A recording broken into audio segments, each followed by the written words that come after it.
નમસ્કાર મિત્રો, વિડીયોમાં તમારું સ્વાગત છે। મિત્રો, સુરતમાં ગણેશ ચતુર્થીના શુભ દિવસે જ એક મોટી દુર્ઘટના બની હતી। સુરતના પલાસણામાં ગણેશજીની પ્રતિમાને સ્થાપના પાસે પંડાલ સુધી લઈ જવા માટે એક મોટી શોભાયાત્રા નીકળી હતી। આ શોભાયાત્રા દરમિયાન ભક્તો ઉપર અચાનક ટેમ્પો ફરી વળ્યો હતો અને આ દુર્ઘટનામાં ઘટના સ્થળે એક યુવતીનું કરુણ મોત થયું હતું। હાલ આ અકસ્માતનો વિડીયો સોશિયલ મીડિયામાં ખૂબ જ વાયરલ થઈ રહ્યો છે। વિડીયોમાં જોઈ શકાય છે કે ડીજેની પાછળ નાચી રહેલા લોકો ઉપર અચાનક જ ટેમ્પો ફરી વળે છે। અત્યારે જાણવા મળી રહ્યું છે કે ગણપતિની મૂર્તિ મૂકેલ ટેમ્પોના ચાલકે કાબુ ગુમાવ્યો હતો, જેના કારણે આ દુર્ઘટના સર્જાઈ હતી અને કાબુ ગુમાવતા ડીજે પાછળ નાચી રહેલા લોકોને અચાનક જ કચડી નાખ્યા હતા।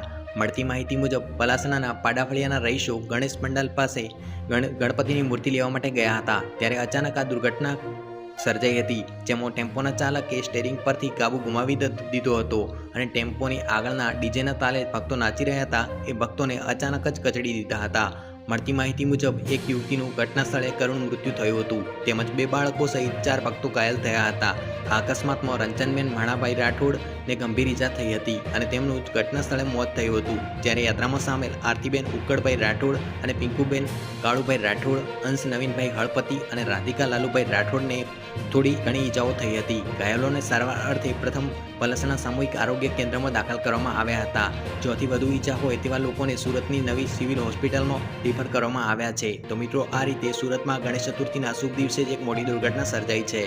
તો મિત્રો, સમગ્ર ઘટનાને લઈને તમારું શું કહેવું છે તે કોમેન્ટ કરીને જરૂરથી જણાવજો।